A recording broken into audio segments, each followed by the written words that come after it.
حضرت عائشہ رضی اللہ تعالی عنہا فرماتی ہیں کہ میں نے مصلی بچھایا اور سجدے میں سر رکھ کر دعائیں مانگنا شروع کر دیں کہ اے پروردگار، اے فریادوں کی فریاد سننے والے اللہ، تیرے مقبول بندوں پر جب بھی کوئی ایسا وقت آیا تو اے اللہ تو نے ہی ان کی مدد فرمائی۔ اے اللہ، یوسف علیہ السلام پر الزام لگایا گیا تھا تو آپ نے بچے سے گواہی دلا کر انہیں بچایا۔ اے اللہ، حضرت مریم علیہ السلام پر الزام لگایا گیا تھا تو آپ ہی نے ان کے شیر خوار بیٹے سے ان کی پاک دامنی کی گواہی دلوائی۔ اے اللہ، آج تیرے محبوب کی عائشہ تیرے دروازے پر حاضر ہے اور فریاد کر رہی ہے کہ مجھ پر بھی تہمت لگی ہے۔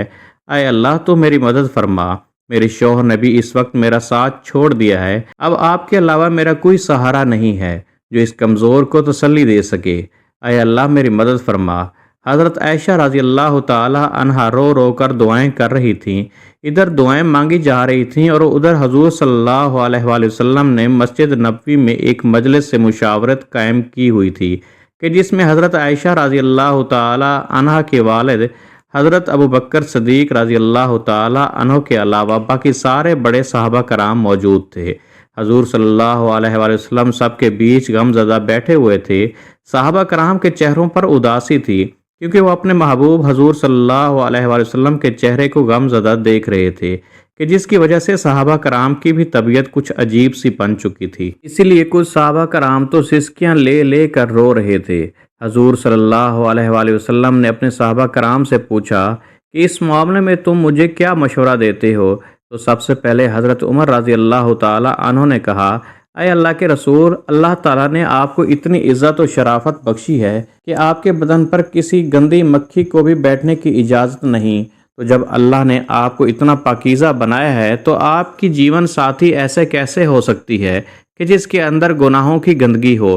اس لیے مجھے تو یہ چیز بالکل جھوٹ نظر آتی ہے۔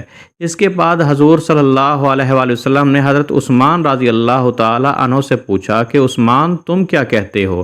حضرت عثمان رضی اللہ تعالی عنہ نے اس وقت نبوت کی صحبت کا حق ادا کر دیا۔ انہوں نے عرض کیا کہ اے اللہ کے رسول، اللہ تعالیٰ نے آپ کو ایسا بنایا ہے کہ بادل آپ کے سر پر سایہ کیے رہتا ہے، آپ کا سایہ زمین پر نہیں پڑتا کہ ایسا نہ ہو کہ کسی کا قدم آپ کے سایہ مبارک پر پڑ جائے۔ جب اللہ تعالیٰ نے آپ کے ادب کا اتنا لحاظ فرمایا کہ کسی کے قدم آپ کے سایہ پر نہیں پڑ سکتے، تو یہ کیسے ممکن ہو سکتا ہے کہ کسی کو آپ کی پاکیزہ بیوی پر قابو حاصل ہو جائے کہ وہ ان کے ساتھ کچھ غلط کام کر سکیں؟ لہذا یہ چیز تو ہمارے وہم و گمان سے بھی باہر ہے کہ اماں عائشہ کے ساتھ ایسا کچھ ہوا ہوگا۔ ان کی باتیں سن کر حضور صلی اللہ علیہ وآلہ وسلم خاموش ہو گئے، لیکن تھوڑی دیر بعد حضور صلی اللہ علیہ وآلہ وسلم نے حضرت علی رضی اللہ تعالی عنہ سے پوچھا کہ اے علی، تم اس معاملے میں کیا کہتے ہو؟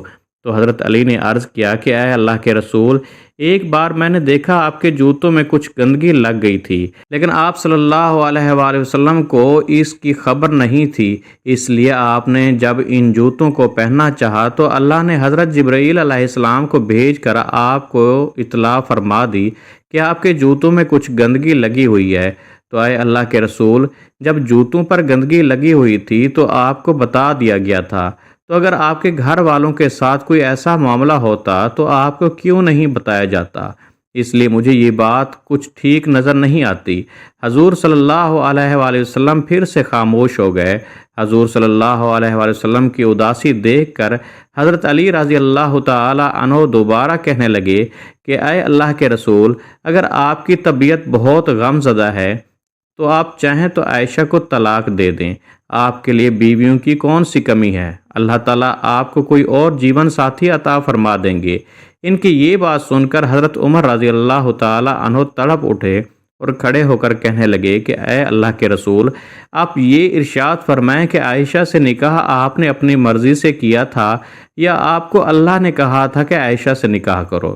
تو حضور صلی اللہ علیہ وآلہ وسلم نے انگلی سے آسمان کی طرف اشارہ کر کے بتا دیا کہ یہ حکم مجھے اللہ کی طرف سے دیا گیا تھا کہ عائشہ سے نکاح کرو۔ اور اس پر حضرت عمر رضی اللہ تعالی عنہ فرمانے لگے کہ اے اللہ کے رسول، اب آپ مجھے چھوڑ دیجئے اور ان منافقوں کو چھوڑ دیجئے، میری تلوار جانے اور ان منافقوں کی گردن جانے۔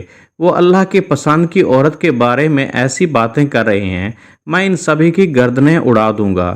حضور صلی اللہ علیہ وآلہ وسلم نے اس وقت حضرت عمر کو محبت کی نگاہوں سے دیکھ کر حضرت عمر کے غصے کو ٹھنڈا کیا، دل سے گویا کہ اللہ کے رسول حضرت عمر سے کہہ رہے ہوں کہ اے عمر، اللہ تیرا نگہبان ہو، تو نے میرے غم کو ہلکا کر دیا۔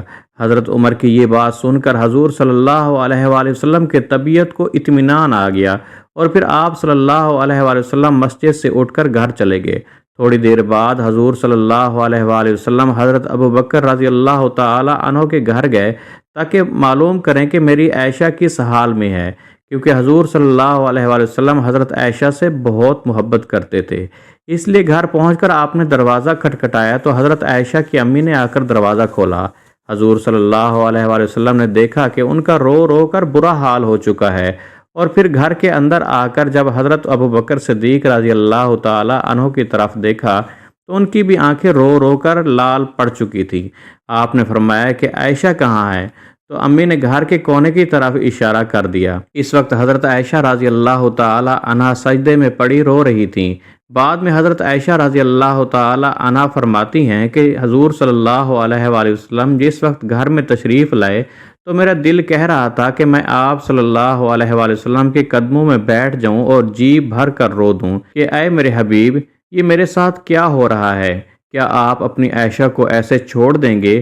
مگر میرے دل نے کہا کہ اے عائشہ، تو نے اپنے رب کے سامنے اپنی فریاد بیان کر لی ہے، اس لیے اب اپنے رب ہی سے مانگو، میرا رب ہی تیرا نگہبان ہوگا۔ لہذا حضور صلی اللہ علیہ وآلہ وسلم نے پکارا کہ اے عائشہ، تو آپ صلی اللہ علیہ وآلہ وسلم کی آواز سن کر حضرت عائشہ نے سجدہ پورا کیا اور آ کر چارپائی پر خاموشی سے بیٹھ گئیں۔ حضور صلی اللہ علیہ وآلہ وسلم قریب ہی بیٹھے ہوئے تھے۔ آپ نے بہت پیار سے سمجھاتے ہوئے کہا کہ اے عائشہ، اگر تجھ سے حقیقت میں کوئی ایسی غلطی ہو گئی ہے تو اپنے رب سے معافی مانگ لے، میرا رب گناہوں کو بہت معاف کرنے والا ہے۔ تو حضرت عائشہ رضی اللہ تعالی عنہ فرماتی ہیں، اس وقت تک تو میں صبر کے ساتھ بیٹھی رہی، لیکن جب آپ صلی اللہ علیہ وآلہ وسلم سے یہ باتیں سنی تو میری برداشت ٹوٹ گئی اور میری آنکھوں سے آنسو بہنے لگے۔ میں بیٹھی روتی رہی مگر خاموش تھی۔ آخر روتے ہوئے میں نے کہا کہ اے اللہ کے رسول، میں وہی بات کہوں گی جو یوسف علیہ السلام کے والد حضرت یعقوب علیہ السلام نے کہی تھی کہ میں اپنا درد صرف اپنے رب سے بیان کرتا ہوں، کیونکہ اے اللہ کے رسول، آج اگر میں کہوں گی کہ میں نے غلط کام نہیں کیا تو آپ لوگ میری بات نہیں مانو گے، اور اگر کہہ دوں کہ میں نے ایسا کام کیا ہے تو آپ لوگ فوراً میری یہ والی بات مان جائیں گے۔ اس لیے میں اپنے اللہ ہی سے فریاد کرتی ہوں، وہی میرے لیے کوئی نجات کا راستہ نکالے گا۔ حضرت عائشہ رضی اللہ تعالی عنہ فرماتی ہیں کہ میں نے یہ الفاظ کہے اور پھر حضور صلی اللہ علیہ وآلہ وسلم کے چہرہ مبارک کی طرف دیکھا تو آپ صلی اللہ علیہ وآلہ وسلم کے ماتھے پر پسینے کے قطرے تھے، اور آپ کے اندر وہی حسین کپکپی دیکھی جو وحی نازل ہوتے وقت ہوا کرتی تھی۔ اچانک آپ صلی اللہ علیہ وآلہ وسلم پر وحی کی کیفیت طاری ہونے لگی۔ آپ صلی اللہ علیہ وآلہ وسلم نے اپنے اوپر چادر ڈال لی۔ حضرت عائشہ رضی اللہ تعالی عنہ فرماتی ہیں کہ میں آرام سے بیٹھی تھی، دل میں خیال آ رہا تھا کہ اللہ تعالیٰ آپ صلی اللہ علیہ وآلہ وسلم کو خبر کر دیں گے، یعنی کوئی خواب دکھا دیں گے کہ میں بے گناہ ہوں۔ مگر میرے ماں باپ اس وقت بہت زیادہ پریشان تھے۔ میں نے اپنے والد کو دیکھا، وہ تڑپ رہے تھے، وہی نازل ہو رہی ہے، پتہ نہیں میری بیٹی کی قسمت کا کیا فیصلہ ہو۔ والد کی آنکھوں میں بھی آنسو تھے اور امی بھی رو رہی تھیں۔ تھوڑی دیر بعد حضور صلی اللہ علیہ وآلہ وسلم نے چہرے سے کپڑا ہٹایا تو آپ صلی اللہ علیہ وآلہ وسلم کا چہرہ 14ویں رات کی چاند کی طرح چمک رہا تھا۔ حضرت عائشہ رضی اللہ تعالی عنہ فرماتی ہیں کہ اس وقت جب میں نے آپ کے چہرے پر خوشی کے آثار دیکھے تو میں سمجھ گئی کہ اللہ تعالیٰ نے میری مدد فرما دی ہے۔ حضور صلی اللہ علیہ وآلہ وسلم نے ارشاد فرمایا کہ اے عائشہ، مبارک ہو، اللہ کا کلام آیا ہے کہ تو بالکل بے گناہ ہے۔